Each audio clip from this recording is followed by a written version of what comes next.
2 है, 3 है, 4 है, ये 7 हमारे पास सक्सेस स्टोरी हैं फिनलैंड की। और इनके अंदर कितने डिपेंडेंट्स के वीज़ा हैं, कितने स्टूडेंट्स के हैं, उनके बारे में डिस्कस करेंगे। 7 सक्सेस स्टोरी, कंट्री का नाम है फिनलैंड का, स्टूडेंट एंड डिपेंडेंट। इस वीडियो को स्टार्ट करने से पहले मैं आप सबका स्वागत करता हूं, मेरी तरफ से आप सबको नमन है। ये 7 हमारे पास सक्सेस स्टोरी हैं फिनलैंड की। और इनके अंदर कितने डिपेंडेंट्स के वीज़ा हैं, कितने स्टूडेंट्स के हैं, उनके बारे में डिस्कस करेंगे।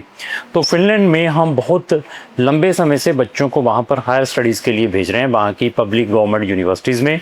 और फिनलैंड में आप 100% तक का भी स्कॉलरशिप ले सकते हैं, बट आपकी प्रोफाइल कैसी है। अमूमन वहाँ पर आपको अर्ली बर्ड डिस्काउंट मिलता है 500 यूरो से लेकर आप ये लेकर जो 5000 यूरो तक का, मीन्स आपकी 50% फ़ीस भी आ सकती है। वहाँ पर जो ट्यूशन फीसेस हैं वो 9000 से स्टार्ट होकर 12000 यूरो की है पर ईयर की। और हर एक बच्चे को अर्ली बर्ड डिस्काउंट हर एक यूनिवर्सिटी प्रोवाइड करती हैं। अगर आप एक एक्स्ट्रा ऑर्डिनरी स्टूडेंट हैं, अच्छी प्रोफाइल है, तो आपका जो स्कॉलरशिप है 50% से लेकर 100% भी हो सकता है। तो इस वीडियो को स्टार्ट करने से पहले मैं बता दूं, वो बच्चे इस कंट्री को अवॉइड करें। मीन्स यही कंट्री नहीं, फॉरेन की कोई भी कंट्री को, जिनके माइंड में ये है कि मैं वहाँ जाकर इजीली पार्ट टाइम वर्क करूँगा, लाखों रुपए कमाऊँगा और अपनी ट्यूशन फीस मैनेज करूँगा और पीछे घर को भी पैसा भेज पाऊँगा। ऐसा कंसेप्ट आज की डेट में किसी भी फॉरेन कंट्री में नहीं है। मैं इस वीडियो में भी बता रहा हूँ, अगर आप मेरी प्रीवियस वीडियोस भी वॉच करेंगे उसमें भी मैं यही चीज़ बार बार रिपीट करता हूँ।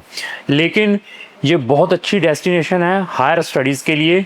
अगर आप इनको इन 6 कंट्रीज़ के साथ कंपेयर करते हैं, US, Canada, Australia, New Zealand, UK और आयरलैंड के साथ, क्योंकि इन 6 कंट्रीज़ के साथ अगर आप कंपेयर करते हैं तो यहाँ की पहले ट्यूशन फीसेस इकोनॉमिकल हैं इन कंट्री से, और यहाँ की जो पीआर पॉलिसी है वो कंपेरेटिवली इन 6 कंट्री से थोड़ी ईजी है। और यहाँ पर ये एक ऐसी कंट्री है जो अपने सिटीजन को सबसे ज़्यादा सोशल सिक्योरिटीज़ प्रोवाइड करती हैं। और ये सोशल सिक्योरिटीज़ में क्या है, आपकी बुढ़ापा पेंशन है, आपके मेडिकल अलाउंसेस हैं, चिल्ड्रन अलाउंसेस हैं, ऐसे बहुत सारे बेनिफिट्स हैं। इन सब कंट्रीज़ के साथ अगर आप कंपेयर करते हैं, सबसे ज़्यादा आपको फिनलैंड के अंदर ये चीज़ें मिलेंगी। और अगर आप फिनलैंड का पासपोर्ट इन्हीं 6 कंट्रीज से साथ कंपेयर करते हैं तो आपको ये पासपोर्ट फिनलैंड का आई थिंक सो सेकंड और थर्ड नंबर इन कंट्री से अच्छा ही मिलेगा। तो ये कुछ बेनिफिट्स हैं। और हमारे पास बेनिफिट क्या है कि हमारी जो कंसल्टेंसी चार्जेस हैं, जब बच्चे का वीज़ा ग्रांट होता है, रेजिडेंसी परमिट अप्रूव्ड होता है, there after we are taking. अगर आपने फिनलैंड में हायर स्टडीज़ के लिए जाना है तो हमारी 2 डेडिकेटेड प्लेलिस्टें हैं, study in Finland, success story of Finland. दोनों के लिंक मैंने डिस्क्रिप्शन बॉक्स में लगाए हैं, वहाँ जाकर आप हमारी फिनलैंड से related number of videos watch करें, देन डिसीजन लें। तो ये जो 7 सक्सेस स्टोरीज़ हैं उनके बारे में डिस्कस करेंगे। तो अभी मैंने 3-4 दिन पहले एक वीडियो डाली थी सक्सेस स्टोरी की। हमारे पास यूपी का क्लाइंट था जिसकी age I think approx 40 years की थी, 40 साल की। तो उस स्टूडेंट का वीज़ा आया है, उसके साथ डिपेंडेंट है।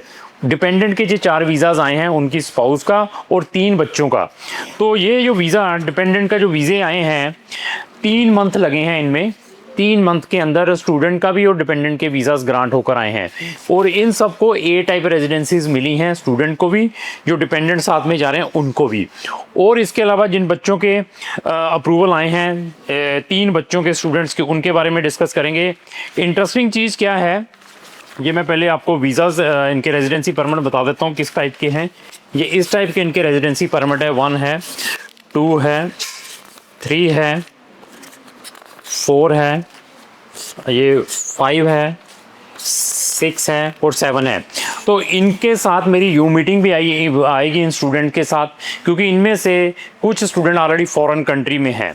तो मैं इसके अंदर बताऊंगा जो डिपेंडेंट के बाद एक स्टूडेंट का जो वीज़ा ग्रांट होकर आया है, उसको जो रेजिडेंसी परमिट है 4 साल का मिला है, वो वहाँ पर बैचलर डिग्री करने के लिए जा रहा है, लेकिन उसका जो रेजिडेंसी परमिट है 8 मंथ के बाद अप्रूव्ड होकर आया है। मैंने पहले भी बताया था कि फिनलैंड में बहुत सारे गलत एजेंट्स ने बच्चों को गलत प्रोग्राम्स में मोटिवेशंस देकर भेजा रहा है। दैट रीज़न जो फिनलैंड है, मिग्री है, they are scrutinising all the document before giving the decision कि जेन्युइन स्टूडेंट वहाँ पर जा रहा है, स्टूडेंट को कितनी नॉलेज है, उसने कैसे एडमिशन लिया है, कैसे अपना रेजिडेंसी परमिट अप्लाई किया, इन सब चीज़ों को दे आर चेकिंग प्रॉपरली। तो ये स्टूडेंट का 8 महीने के बाद आया है। अनदर इंटरेस्टिंग चीज़ क्या है कि हमारे पास फॉरेन से भी स्टूडेंट है जो हमारी सर्विस लेते हैं। ये स्टूडेंट ऑलरेडी इनसाइड कनाडा में है, वहाँ से उसने कोई डिप्लोमा किया हुआ है नर्सिंग का, तो इसका हमने बैचलर इन नर्सिंग में एडमिशन फिनलैंड में करवा कर दिया कनाडा से। और इंटरेस्टिंग चीज़ क्या है कि इसका कनाडा का जो वीज़ा एक्सपायर्ड होने वाला है अगस्त में, अभी जून चल रहा है, तो वहाँ से इसका जो रेजिडेंसी परमिट है विद इन 10 वर्किंग डेज़ के अंदर अप्रूव्ड होकर आया है। तो 10 दिन के अंदर इसका रेजिडेंसी परमिट अप्रूव्ड होकर आया है जब इसने वहाँ पर अपना केस सबमिट किया था।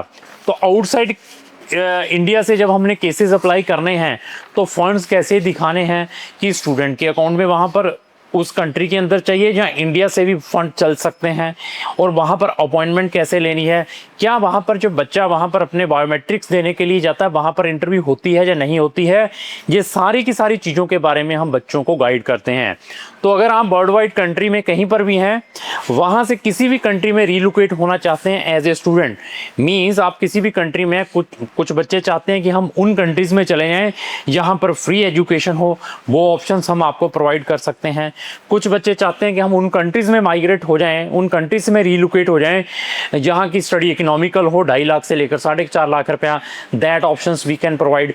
इवन कुछ बच्चे ये चाहते हैं कि हम उन कंट्रीज़ में माइग्रेट होना चाहते हैं जहां पर अपनी स्पाउस और डिपेंडेंट बच्चों के साथ चले जाएँ, उन्होंने मैरिज लेटर ऑन की होती है जब वो उस कंट्री में चले जाते हैं, तो उनको भी हम बेस्ट से बेस्ट गाइड कर सकते हैं। तो ये हमारी 6th थी।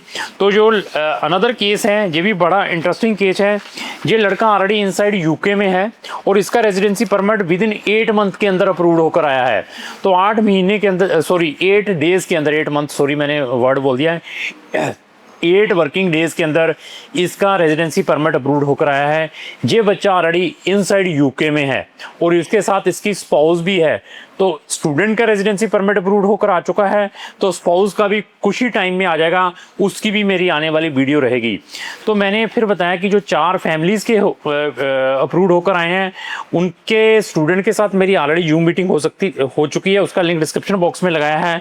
अभी स्पाउस के साथ भी मैं जूम मीटिंग करूँगा, उसकी वीडियो भी आएगी, और इन 3 बच्चों के साथ भी मेरी फिजिकल इंटरव्यू सक्सेस स्टोरी की भी आ सकती है। और 2 बच्चे जो ऑलरेडी इनसाइड फॉरेन कंट्री में है, यूके और कनाडा में, उनके साथ भी मेरी जूम मीटिंग इसी चैनल के ऊपर आएगी। और इंटरेस्टिंग चीज़ क्या है कि अगर आपने फिनलैंड में हायर स्टडीज़ के लिए जाना है, आपके जस्ट 60% मार्क्स हैं, किसी भी स्ट्रीम के स्टूडेंट हैं, आप ह्यूमैनिटी के हैं, आप पीसीएम के हैं, पीसीवी के हैं, कॉमर्स के स्टूडेंट हैं, तो आपका वहाँ पर एडमिशन विदाउट इंटरव्यू भी आ सकता है, बट डिपेंड है आपके आइल्स में 6 या पीटी में 56 होने चाहिए। तो हमारे पास फिनलैंड में जाने के लिए there is a number of options, but मैं स्ट्रांगली रिकमेंड करता हूँ गलत प्रोग्राम्स में फिनलैंड में ना जाएं। जो पीजी डिप्लोमा या बी टाइप रेजिडेंसी के थ्रू फिनलैंड में जाते हैं, जब भी आपने फिनलैंड में जाना है, एक तो ए टाइप रेजिडेंसी लेकर जाएं और कोशिश करें उन यूनिवर्सिटीज़ में अप्लाई करें जो आपको मैक्सिमम से मैक्सिमम स्कॉलरशिप प्रोवाइड करें, और उन कंसल्टेंटों के थ्रू अप्लाई करने की कोशिश करें जिनको प्रॉपर नॉलेज हो, जो अपने सर्विस चार्जेस भी वीज़ा ग्रांट होने के बाद आपसे चार्ज करते हों, और आपका कोई भी डॉक्यूमेंट ओरिजिनल आपसे ना लेते हों, और आपको ऑनलाइन सर्विस भी प्रोवाइड कर पाएँ अगर आप वर्ल्ड वाइड कंट्री में हैं। तो अगर आपकी कोई भी क्वेश्चन रिलेटेड टू फिनलैंड है तो आप हमारे दिए गए नंबरों पर संपर्क कर सकते हैं। अगर आपके फ्रेंड ने फिनलैंड या फिनलैंड के अलावा भी किसी कंट्री में जाना, तो उसको भी ये वीडियो जरूर शेयर करें। लास्ट में मेरी यही रिक्वेस्ट है, अगर आपको जो मेरी वीडियो अच्छी लगी, इसको लाइक एंड शेयर करना ना भूलें। Thank you.